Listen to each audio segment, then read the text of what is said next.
Oh, yes. That time we've all been waiting for, slightly displaced with some lower temperatures, but it is World Series of Poker time. And today we bring you our very first broadcast of the quote-unquote summer. Though the seasons may be a bit off, it is event number 6, the $25,000 No Limit Hold'em final table, as we glance upon the Amazon room where the action is taking place, and we see 5 players spread out on the now green felt here. Ali Najad, alongside my partner Maria Ho, glad to be bringing you this final table.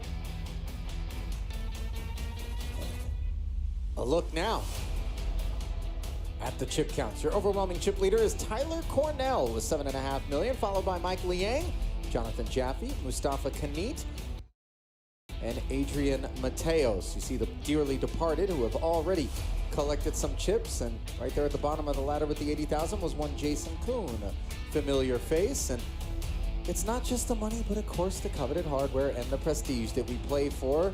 Plenty of cash up top available though. $833,000, 216K is locked up for 5th place or better. Our blinds will be starting at 30 and 60,000 with a 60K ante. Boy, that was a little video effect there, wasn't it? Get a nice look at that overhead shot, and here we go, Maria.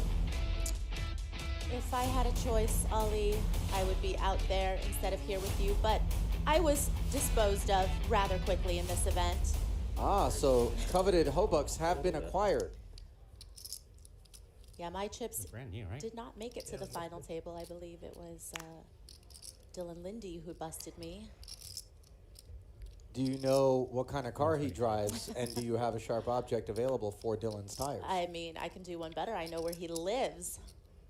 Well, now I think we're getting into felony territory in that situation. The car is still within the misdemeanor realm, as we see Mustafa Kanit with Queen 10 offsuit, opening to 125,000. Now it is Jaffe with King 6 offsuit. 3-betting to 400,000. Looks like the gloves are off early here. Yeah, I think we are going to see that from the big stacks, of course, just maximizing pressure, considering ICM is very much in play right now. And as we start off the series, let's walk through exactly that concept. I think we throw it around quite often, but clearly some people may be a little bit less familiar with it. First off, the acronym ICM stands for? Independent chip model. And it refers to? At this point in time, you know, all of your tournament chips, which at one point didn't really have much value because everybody buys in for the same amount, you get the same amount of chips, but once you get to this point where the big money is on the line, then now each chip has a direct dollar value associated with that. And so you are able, as a big stack, to put a lot of pressure on the people that are trying to go up in the pay ladder, trying to not necessarily play to win, which I know might be an unfamiliar concept to those die-hard competitors, but at this point, you know, every spot is worth a significant chunk of change, and so people are looking to outlast people, and because of that, you are able to put them in a really tough situation. And every ace-queen is worth a lot, and we'll certainly find out just how much from Jonathan Jaffe as he faces a 135K open from the chip leader, Tyler Cornell. And he decides to flat. So an interesting story there as far as the King 6 being willing to re-raise the stack of Mustafa Kanit, which currently sits in 4th. Could not have busted Jaffe, but once the big dog speaks up, Tyler Cornell, your chip leader, we get a little more timid when it comes to the 3-bets. Absolutely. You don't want to get involved in a huge pot with someone that has you covered.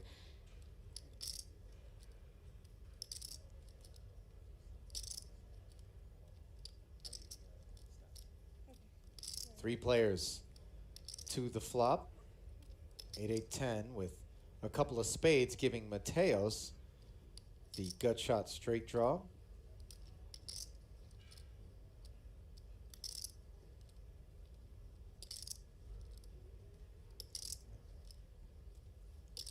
checks in front of Tyler. Yeah, Cornell is holding 2 overs here, but in a multi-way situation, decides to check it back. He does pick up a 2-way straight draw on the turn, but Jaffe reigns supreme with queens and eights and an ace kicker.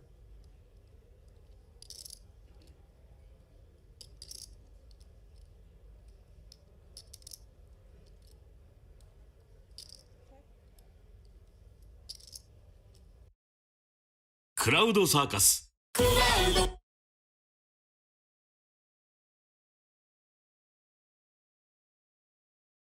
Choosing to check that card there, Maria. Yeah, again, just not wanting to play a huge pot, rather electing to take this queens and eights hand as more of a bluff catcher than to bet for value, potentially get raised, and be put in a really tough situation. Well, Cornell, sensing disinterest, decides he will lay claim for $175K.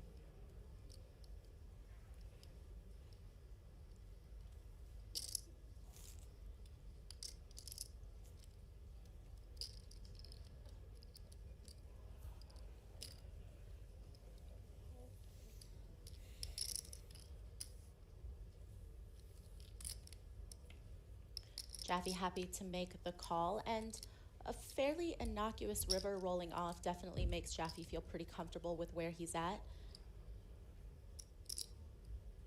5 of hearts certainly doesn't rate to have affected anything about the running order in this pot with 815,000 in the middle. Jaffe weighing his options.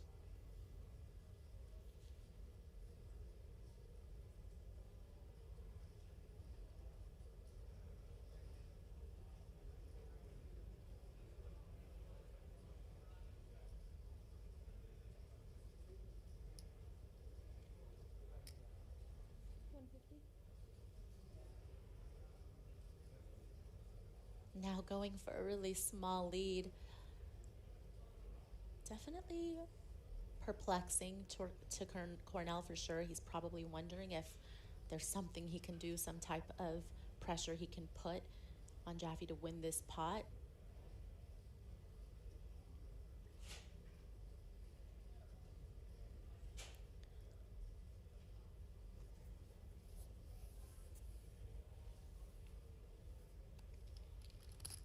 Obviously, Cornell having a sense that that king high is not going to cut it. Releases and pot over to Jaffe.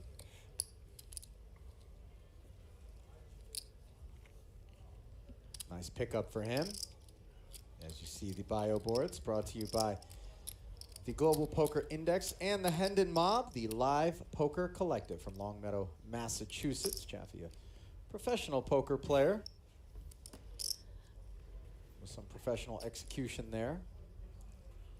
And as I often do, Maria, I ask you to kind of peer into the crystal ball with things spread the way that they are right now in terms of chip distribution, and explain what we can come to expect as far as the run of play is concerned for the time being. Yeah, obviously we talked a little bit about how Cornell will maneuver being the big stack and being able to put pressure on every single player at this table.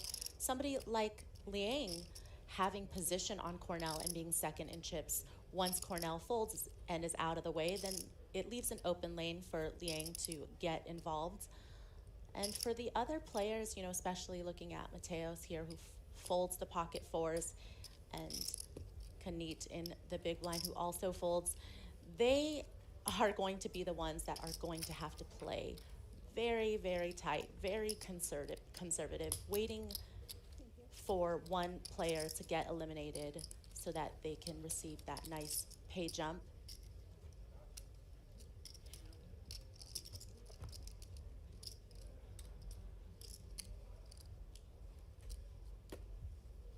And some of those pay jumps are pretty significant.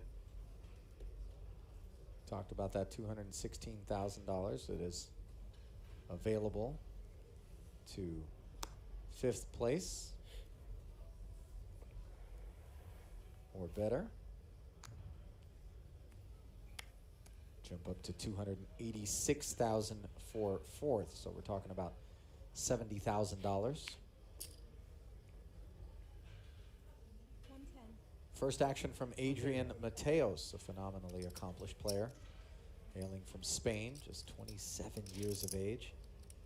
I was a bit surprised when I actually looked at the bio today and saw his age. I always thought, based on the way he conducts himself and his results, that he was longer in the tooth than that. Yeah, you know, for Mateos, not that he's not a legend in his own right to a certain extent, but he kind of came up during the same time Fedor Holtz did, and I think people were highlighting Fedor so much that they forgot that there was another really young gun that was out there tearing it up in the streets. And so Mateos' name kind of, I think, got lost in that.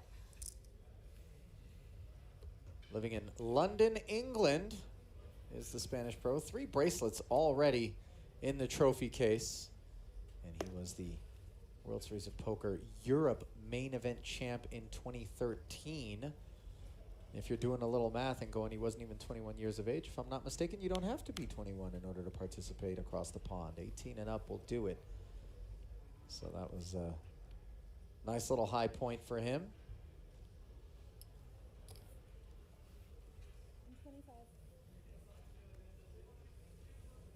Jaffe, far and away the most active player here in this first orbit. Yeah, but not out of line. Active so far.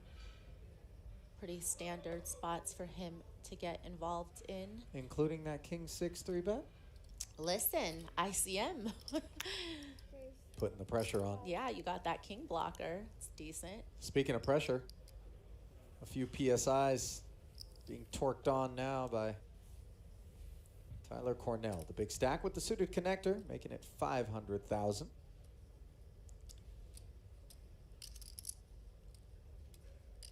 And the thing about Cornell's approach right now is that all of these players are, of course, aware that that is what he should and would be doing if they give him credit for being a good poker player.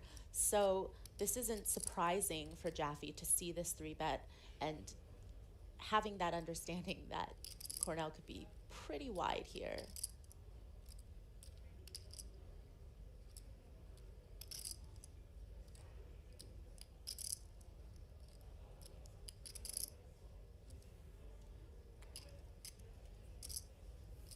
Queen Jack buckles under the pressure of that 3-bet. Yeah, I'd like to think that if it was suited, he would proceed with a call, but offsuit, just not good enough.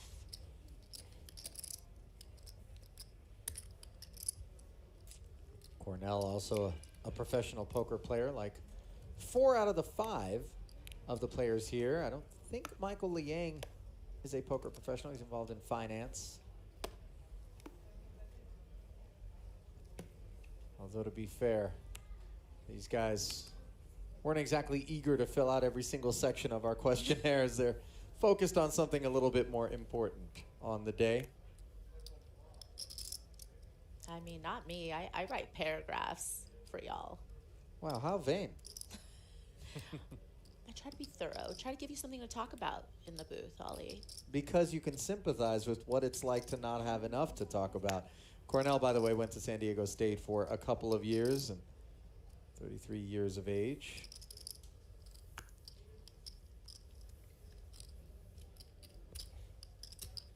Button raise and take it. My favorite thing out of all of the bios that were submitted by the players was Cornell stepping up to say that Squid Game was great, and I could not agree more. Have you gotten involved yet? I have. I just Are you finished? it. I finished it. That was my bust out therapy from the 25K was I had pizza and I finished the last 2 episodes of Squid Game after I busted this tournament. We really should start the World Series of Squid Game. It's just hard to get repeat players. Do yourselves a favor and watch it. Fantastic new series on Netflix. And no, they're not a sponsor. We just love that show. Ace Jack of Hearts here for Mustafa Kanit, and a King 10 suited behind him for Tyler Cornell, who is looking over at his neighbor and seeing that 125K open. Mustafa rocking about 40 bigs effective.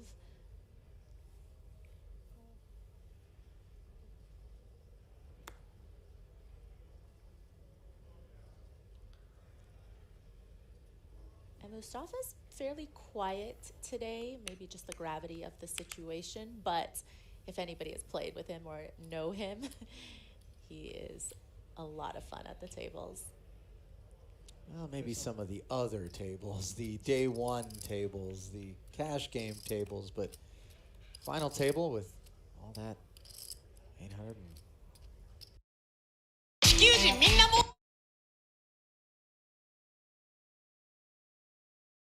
33,000 and change up top. Things get a little more tense, a little bit more serious, especially when you're dealing with strictly pros like we are here. 6692 clubs, not the flop that Mustafa had in mind. And oftentimes you'll see the players gazing off into what looks like outer space, nothing that's relevant to what's happening at the table. And my understanding, and Maria, step in here, is that oftentimes they'll be looking at something in the room or the tournament clock in an effort to randomize their decision making. Yeah, that definitely is a thing. People use various objects around the room. You know, sometimes maybe it's their watch, sometimes it's a tournament clock to randomize. But also I think some players just like to fixate on one spot as the board comes down, maybe not wanting to give off any tells as they're looking at the cards come off. 90K follow through from Kanit earns him his first pot of this five-handed affair. From Alessandria, Italy is Mustafa, as you look at his bio board, brought to you by GPI and THB, the Live Poker Collective. Number 2 on Italy's all-time money list. This is his 4th World Series of Poker final table. Should we hazard a guess at number 1? Yeah. I'm gonna go with Guess it's not Dario Sammartino. I would tend to agree with you. I would be shocked if it weren't Dario, especially after Sammartino made the final table of the main event.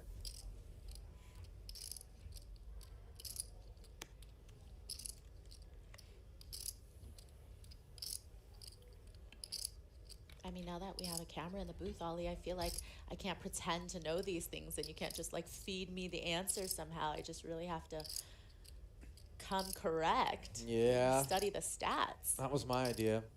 No, it wasn't. But we do have a camera in the booth this year, and we'll be looking to bring you some of our organic reactions to moments. You might be able to tell what it looks like just from the sound of our voices, but I can assure you. You say that every time. We are on There have TV, been guys. some Okay. real physical He's a reactions good player. back He can here. make good hands out of any of them. Has a good hand. Yeah, there's always a couple people out there that ask, oh, are we watching it as it happens, or do we see it pre-recorded tape somehow? And I'm like, no, if you see the way that we react when certain river cards come off, you would know that we are watching it the same time you are seeing it.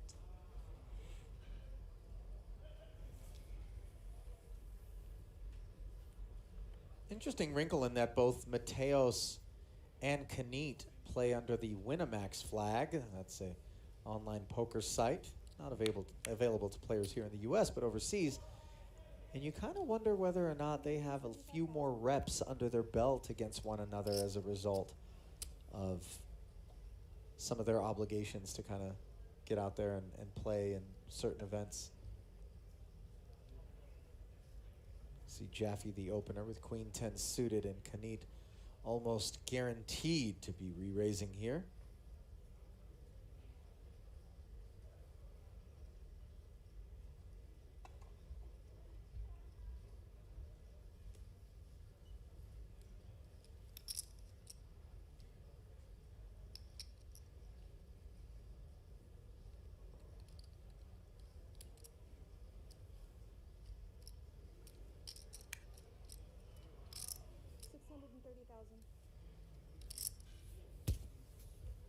There is that 3-bet to 630,000.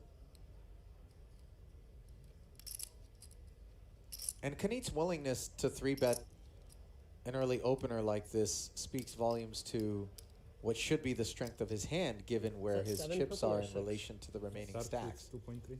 2.3 to start, thank you. Kind of pins his range into a fairly narrow one. Yeah, I think it's fair to say that most players feel like when you are second shortest and there's someone shorter than you there is this expectation that most likely you will be playing pretty honest in these spots, you know, especially off of about 40 bigs effective. You're not going to go for a lot of light 3-bets against someone that has you covered. But here, Queen 10 suited, just too good to not see a flop. Jaffe will have the benefit of position moving forward and the benefit of top pair. Knight with the Broadway gut shot. Jaffe is not going to want to make queens and tens. That, of course, would give Knight the nuts.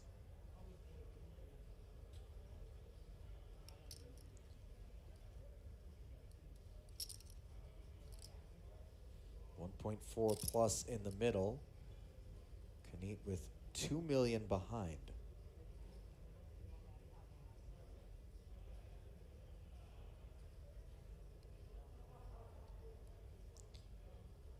How uncomfortable is this texture for the ace-king after someone's willing to call the 3-bet? I mean, it's not his favorite flop, that's for sure. But of course, you still look at the fact that you've got 2 overs, you've got that Broadway possibility, and there are other hands that Jaffe would have called a 3-bet with, you know, those medium type of pairs, perhaps, that wouldn't really like to see 2 overcards and wouldn't really be able to proceed. So because of that, I think you see Knight kind of probing with that bet size of 340K. Clearly a win if you could just get your opponent to fold right here, right now, but still quite a bit of equity if they do call.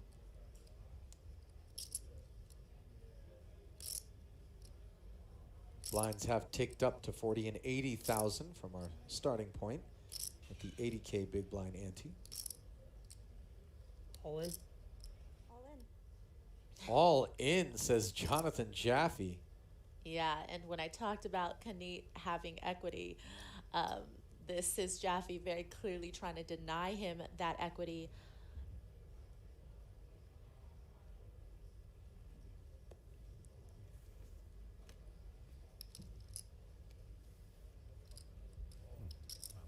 And Knight makes the call with the ace-king, Maria.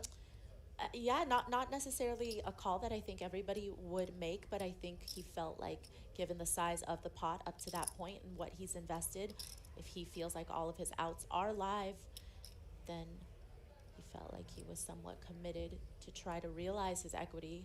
Well, the good news is the ace and the king are winners, along with the 10, despite one of the 10s being blocked. Now a 9 on the turn, giving Jaffe an open-ender. Knight has 6 outs. The king off the board. Jaffe has him covered. Is this the end of the road for Mustafa, or can he connect? Forward, and the benefit of top pair. Knight with the Broadway gut shot. Jaffe is not going to want to make queens and tens. That, of course, would give Knight the nuts.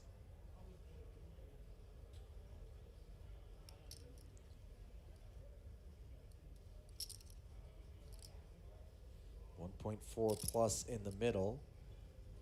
Knight with 2 million behind.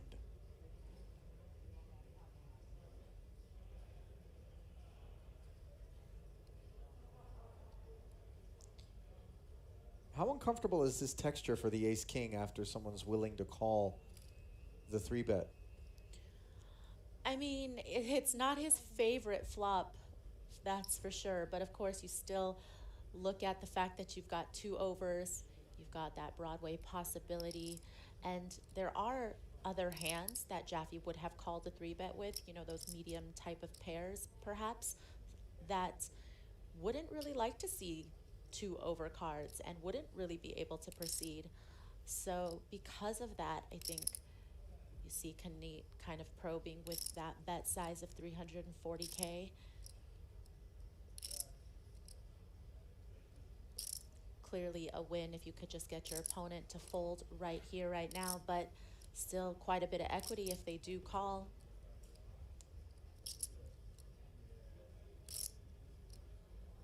Blinds have ticked up to 40 and 80,000 from our starting point at the 80K big blind ante.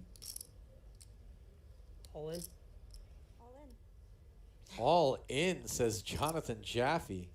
Yeah, and when I talked about Kanit having equity, this is Jaffe very clearly trying to deny him that equity.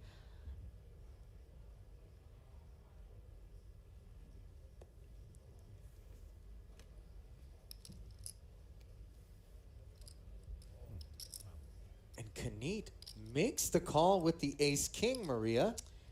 Yeah, not necessarily a call that I think everybody would make, but I think he felt like, given the size of the pot up to that point and what he's invested, if he feels like all of his outs are live, then he felt like he was somewhat committed to try to realize his equity. Well, the good news is the ace and the king are winners, along with the 10, despite one of the 10s being blocked. Now a 9 on the turn, giving Jaffe an open-ender. Kanit has 6 outs. The king off the board. Jaffe has him covered. Is this the end of the road for Mustafa, or can he connect? He cannot. The 4 of hearts. Good game, guys. Good game, Musa. Good game, man. Gives us our first casualty here at the event number 6, $25,000 no limit final table.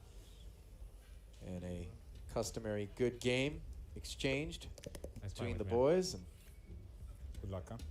nice professional respect there.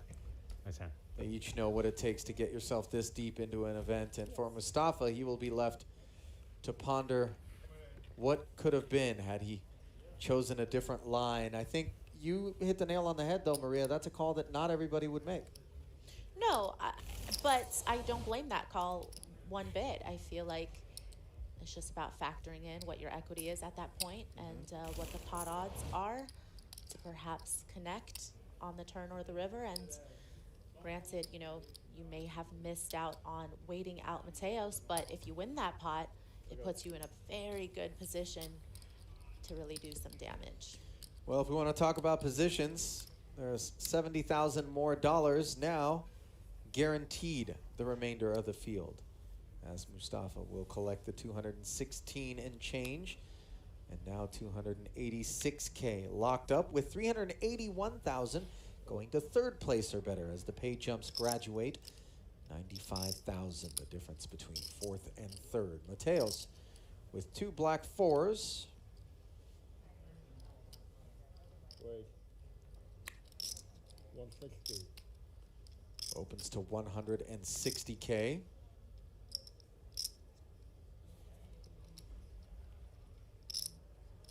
Comes into the hand with about 25 bigs.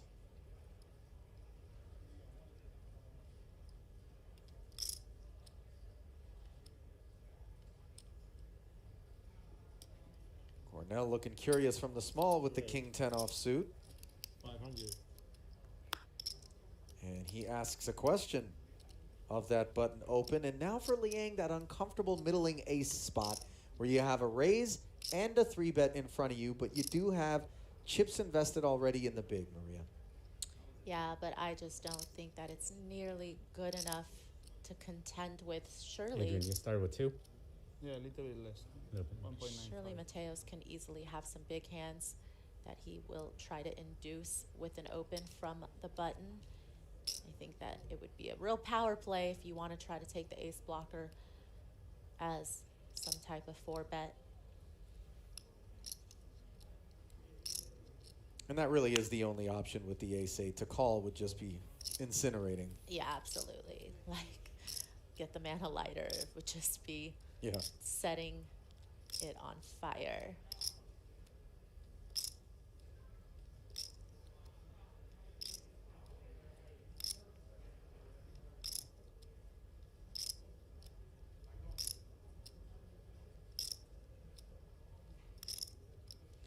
You know, Mateos here, the unexploitable play pre could have been to essentially rip, but Instead, he chooses to invest 25% of his stack.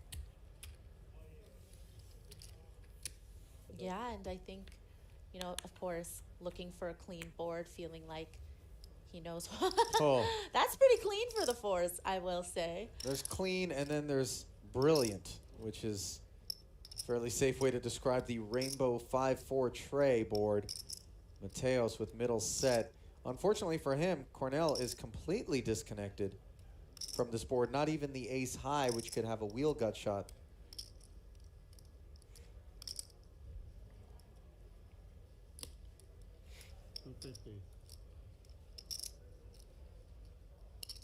Cornell still pursuing this pot with that C bet that a lot of times the pre-flop aggressor will put out this type of bet post and hope to take it down.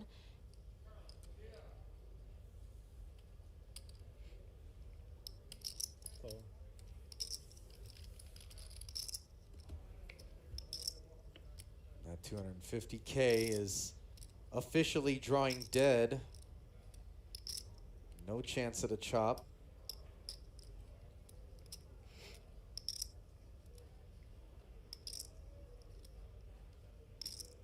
For Cornell, he knows that he's got all the chips and a lot of power that goes with that, but it's got to be a little concerning the way that this hand has been played so far, that Mateos has been willing to stick around for the 3-bet pre, call the flop. In some cases, I would have some alarm bells going off in my head. It feels like it's between trappiness from Mateos and then maybe just swinging the bat with a big ace, perhaps, right? I think if Mateos had a big ace, he probably He would just have would have piled put pre? it in. Yeah, and so at this point, it looks very trappy, I think, over pairs and, of course, some sets. Because if, let's say, Mateos had a hand like, I don't know, Queen Jack suited, I just don't think that he would be willing to come along on the flop. So it just feels like there's so much heat coming out of Mateos' hand that Cornell can feel it, and I think that's why he checks it over here. Mateos just wondering, how do I extract maximum value? You've got your opponent in the cage. And rather than go for the big bite, Mateos 150. nibbles 350K.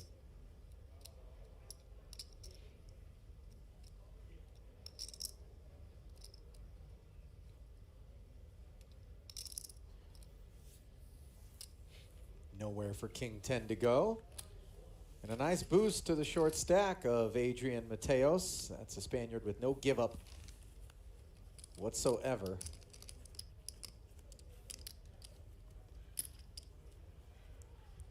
Rocking a nice little timepiece there is Adrian. Yeah, you know, some people have fancier randomizers than others. Mine might be a swatch. Pop swatch or regular swatch? I feel like we're at the point where I'm people so in our basic. orbit might not even know what swatch Like, is. I'm so basic, I don't even know what pop swatch is. What are you even talking It was about? like a limited run, girl. That, Get up on exactly, your that's what I'm swatch. saying. I'm a basic B over here. 3.1. 2.85.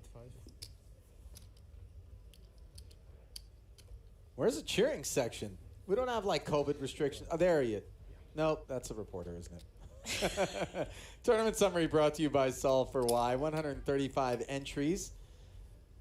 Prize pool of almost $3.2 million. And we mentioned Jason Kuhn, who busted out in 9th.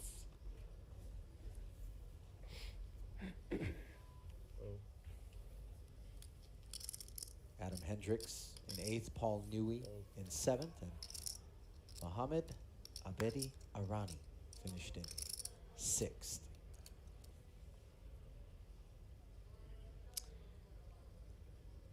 And I gotta say, don't sleep on Mike Liang. I recently played with him in several tournaments where he made deep runs, and I feel like he has been on a bit of a heater lately, and I thought he played well every time that I had the chance to play at his table.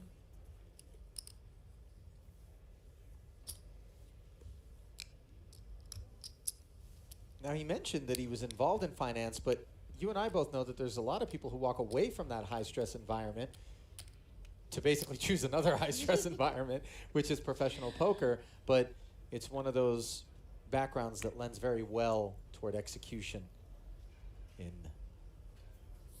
Yeah, huge the tournament crossover. poker world. Yeah. Yeah, when we talk about skill sets required to be successful. There's Magic the Gathering. There's chess. There's finance. Yep. Not a lot of people who come over from like the extreme sports realm. We don't see a lot of that. That sort of adrenaline junkie attitude doesn't go so well here in poker. But of course, we have esports as well. Lots of, the StarCraft players, Yeah. whatnot. Real-time strategy games, sure. When you distill poker, that's kind of what it is at the end of the day. Jaffe opens with Queen Jack. In the small, Mateos, with the newfound chips, sitting on shy of $3 million to start the hand, has an ace-6.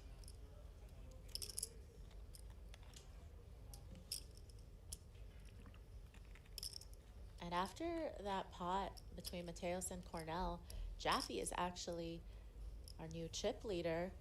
And so Mateos, of course, wanting to perhaps tread carefully in most spots, but here 680. with position, with that ace in hand, goes for the 3-bet. Leveraging perhaps just how meaningful these 3-bets look when you're willing to tussle with the now big stack of Jaffe, inherited courtesy of Cornell, losing a bundle to Mateos, as you mentioned.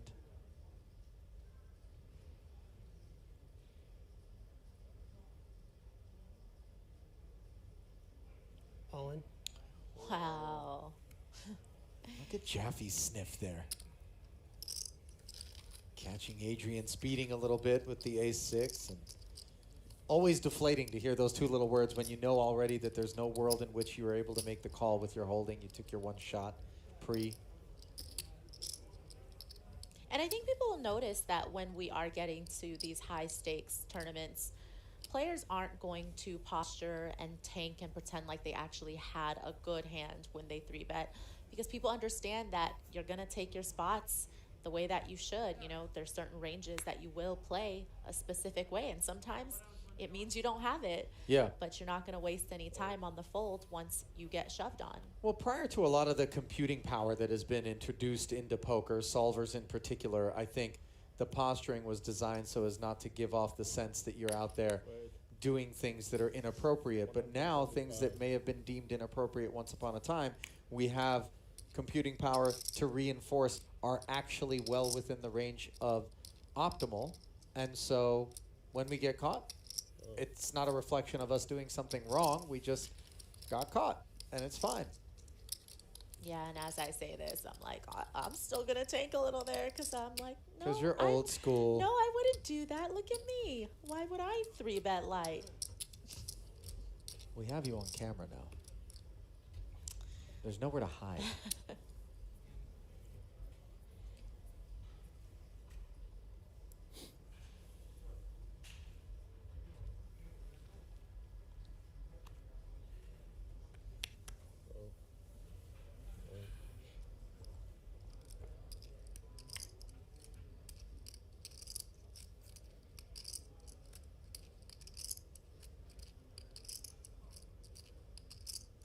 Snowmen for Cornell.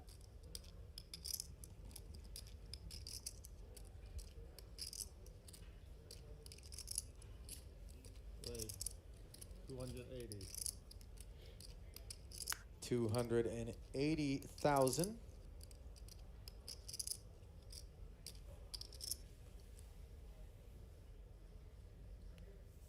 Oh. And the blinds. Well, at least the big blind. We'll go to Tyler Cornell, and we will go to Jeff Platt, who is standing by with Mustafa Kanit.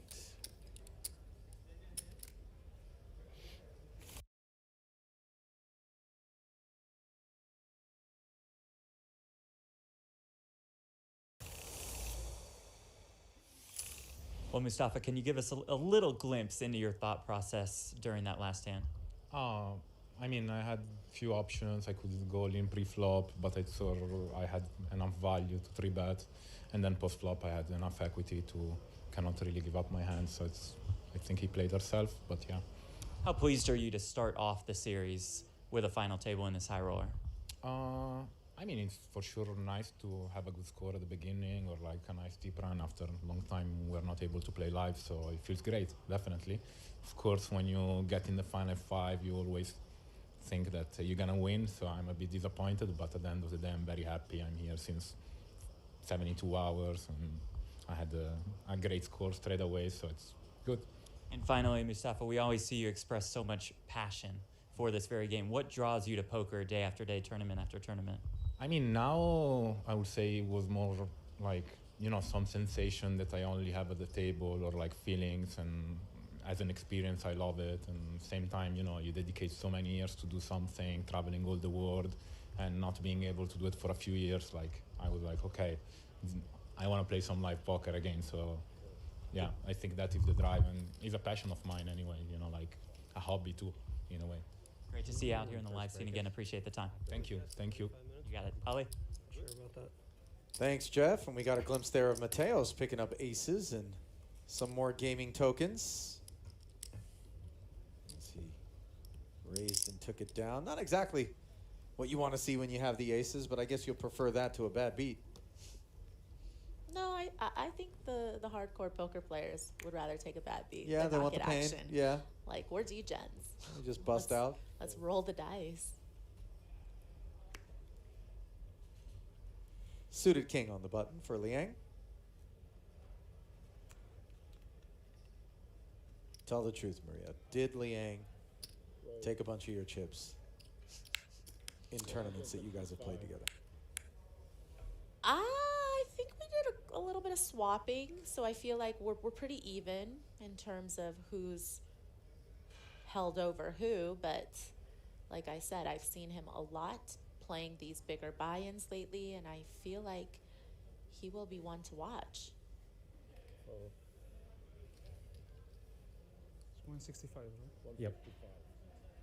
165K open on the button. Mateos mulling it over.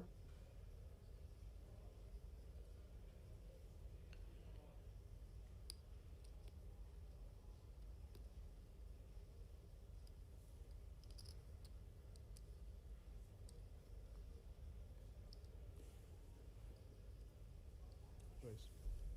Wait.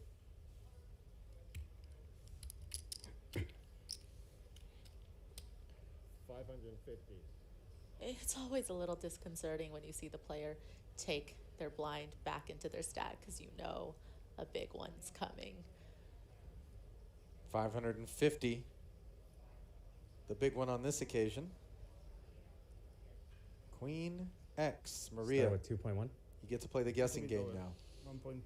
Oh, that's what I It's meant, another spade. I mean, I think I'm going to go with he has it this time. Queens? No, not necessarily queens. Could be ace That's queen. it. Could be ace queen. Could be perhaps king queen suited, although a little less likely because one of the kings is blocked. But I'm just going to go with a good hand versus the ace 6 combo that he took as a 3-bet. So Queen 5 off. There we go. Big daddy. He had it. A big mommy. Well, you know what I mean. 2 queens revealed I don't see gender. after the fold from Liang. Oh, you're such an altruist.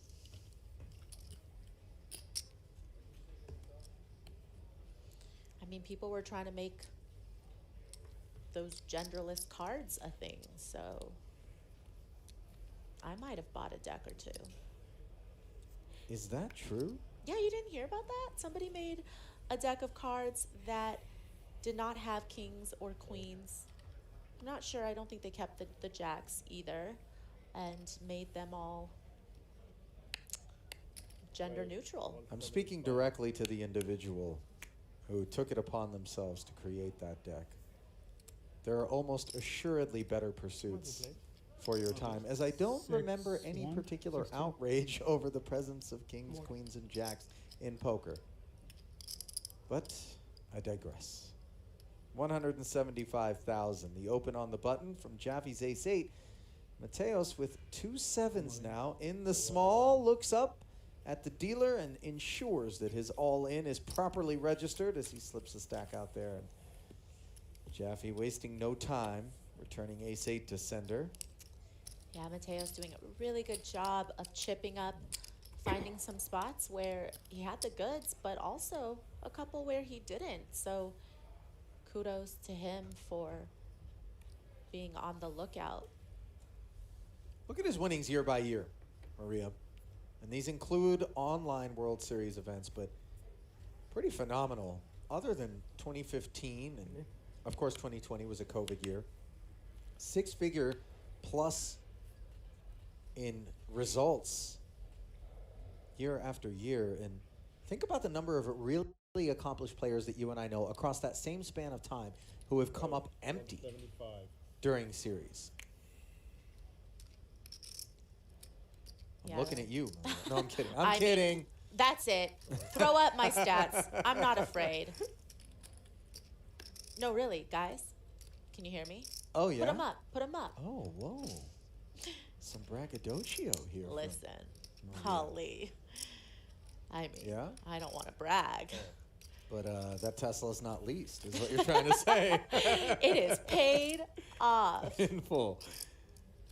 Heads up here as King 7 suited squares off with Ace 9 for Liang. Liang defended from the big. Jaffe was the opener. 2 4s and a 5 and a check from Mike. Sure. And a check back from Jaffe with 470 in the middle. Express so much. I want to see when you have the aces, but I guess you'll Poker players. out. Let's roll the dice.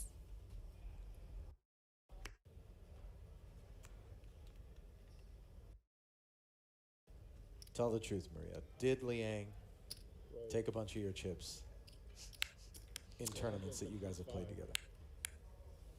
I think we did a little bit of swapping, so I feel like we're pretty even in terms of who's playing. Yep. Well, 2 point. And made them all. who took it upon themselves to create that deck. 20,000. In the small, looks up at the dealer and ensures that his all-in is properly registered as he slips the stack out there. And Jaffe wasting no time, returning ace-8 to sender. Yeah, Mateo's doing a really good job of chipping up, finding some spots where he had the goods, but also a couple where he didn't. So kudos to him for being on the lookout. Look at his winnings year by year, Maria. And these include online World Series events, but pretty phenomenal. Other than 2015, and of course 2020 was a COVID year. 6-figure plus in results year after year. And think about the number of really accomplished players that you and I know across that same span of time who have come up empty during series. I'm looking at you, Maria. No, I'm kidding. I'm kidding. Mean, that's it. Throw up my stats. I'm not afraid. No, really, guys. Can you hear me? Oh, yeah? Put them up. Put them up. Oh, whoa. Some braggadocio here. Listen, Maria. Holly. I mean, Yeah? I don't want to brag. But that Tesla's not leased, is what you're trying to say. It is paid off. In full. Heads up here as King 7 suited squares off with 8.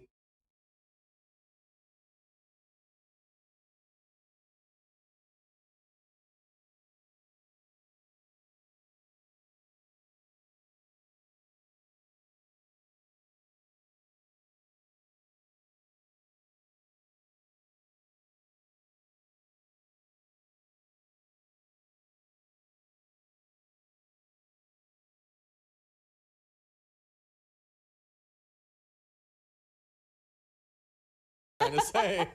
It is paid off. In full. Heads up here as King 7 suited squares off with Ace 9 for Liang. Yang defended from the big. Jaffe was the opener.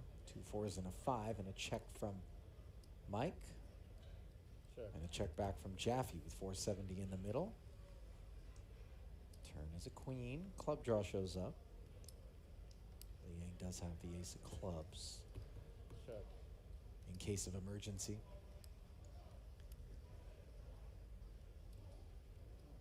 Yeah, definitely has some showdown value with that ace high. Oh, delicious king on the end for Jaffe with the improbable best hand.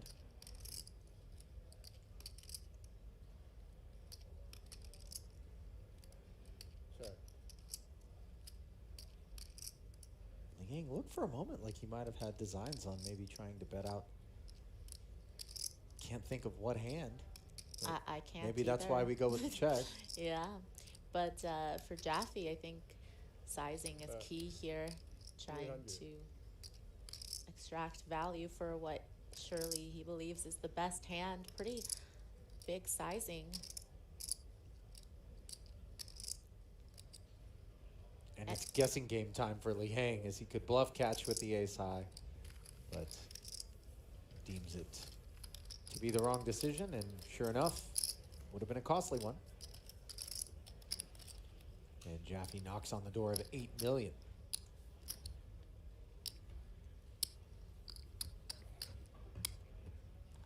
And talking about the time that these players don't take to fill out their bios, I'm not sure if I want to share this, only because I don't want people to think I'm that gullible, but for a long, long time, Jonathan Jaffe put on his bio that he was a dolphin trainer, and I am one of those people that in the booth. No, come Oh, on. yes, Ollie. I was in the booth rattling that off as fact and commenting on how cute that is and how awesome and what a great job that is to have, only to find out it was all a ruse, and you know, I looked like that village idiot who fell for it.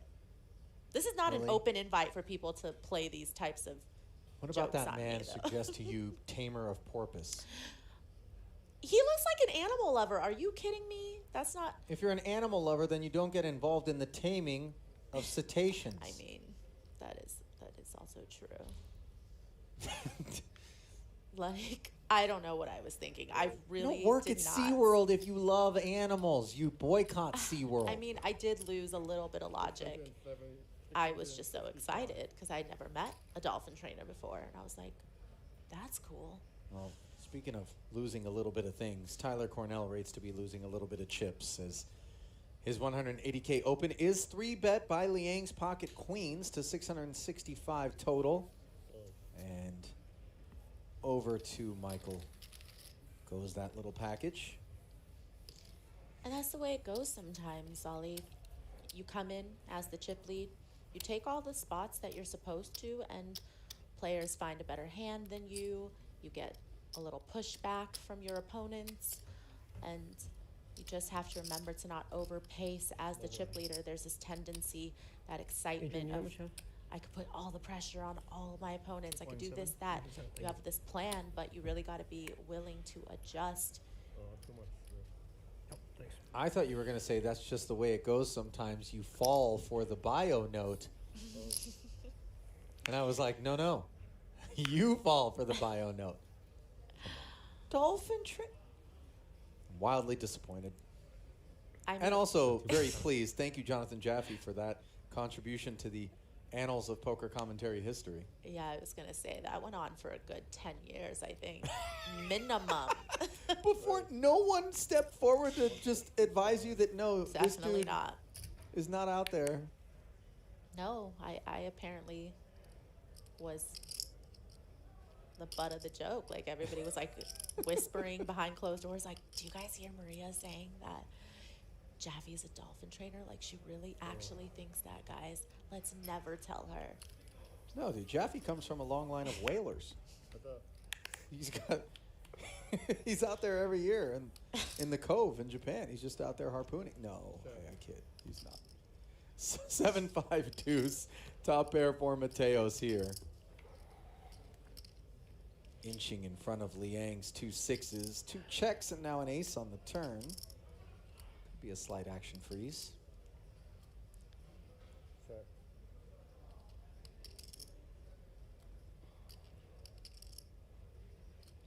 Second check, though, from Mateos, and Liang might inadvertently be betting what he thinks is the best hand. Instead, he checks back. Board pairs on the end.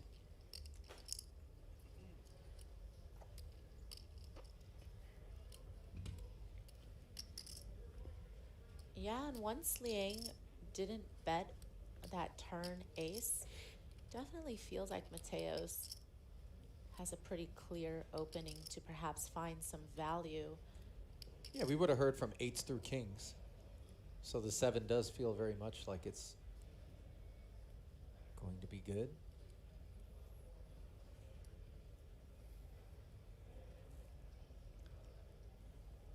Uh,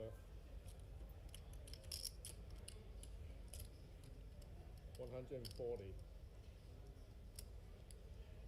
$140 into 450, the sizing that Mateos goes with here. Yeah, you don't get to have the kind of resume Mateos has by missing out on value.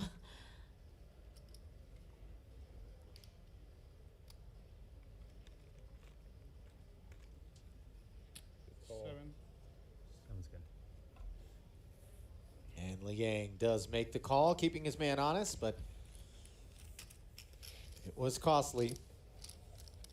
And as Mateos hauls one in, let us send it down to Jeff Platt for a little update on his successes at the World Series of Poker. 50 players in World Series of Poker history have 4 or more bracelets to their name. That number becomes 51 if Adrian Mateos can make the leap from short stack to high roller champion. We find a list that's even less crowded when we look at players under 30 years old. Mateos, the only 3-time bracelet winner in that group, in 5th place in the WSOP earnings category for the Young Guns, behind Fedor Holtz. He's at the top of that list. Scott Blumstein and Dan Ott run 2 and 3. They were heads up for the 2017 World Series of Poker main event champion. The Milkman, Mikita Badziakuski, in 4th. Mateos passes him with a 2nd place finish or better. The Spaniard's history at the World Series of Poker has been quite eventful. It started off in 2013 with a win at the WSOP Europe main event. In 2016, won the $1,500 Summer Solstice year. The next year, took down the prestigious Heads Up Championship. Mateos, well regarded as one of the most versatile players in the game. Pretty clear his skill level translates to all buy-ins. Ali? Thanks, Jeff. And we talked about just how impressive it was at the top of the broadcast. I mentioned that it felt like he was more of a veteran, and that's because it's pretty elite company he keeps in the category of players who have compiled the sorts of numbers he has in the under 30 bracket. Meanwhile, King 10-6, Rainbow. Check. Mateos with the 2 5s in front of the field, a round of checks, and the board pairs on the turn.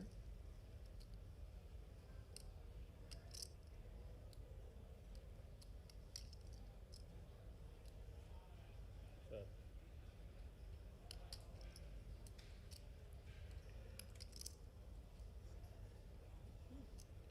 Check.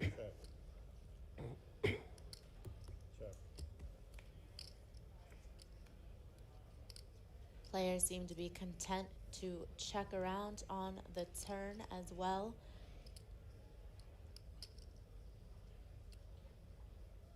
Check.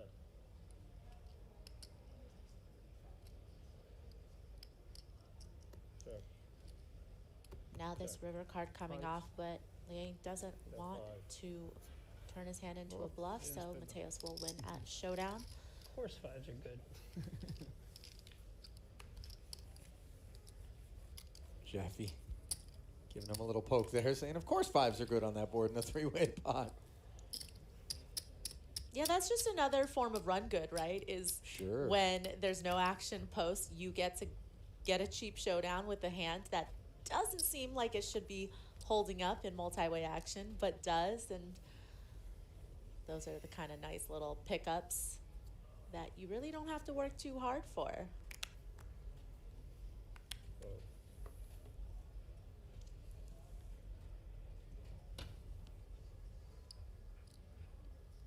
Wait, 160. 160 to go, says Mateos on the button with the king 3 suited, and 5s are proving sticky. Over to Tyler. Call. In the small, he will flat.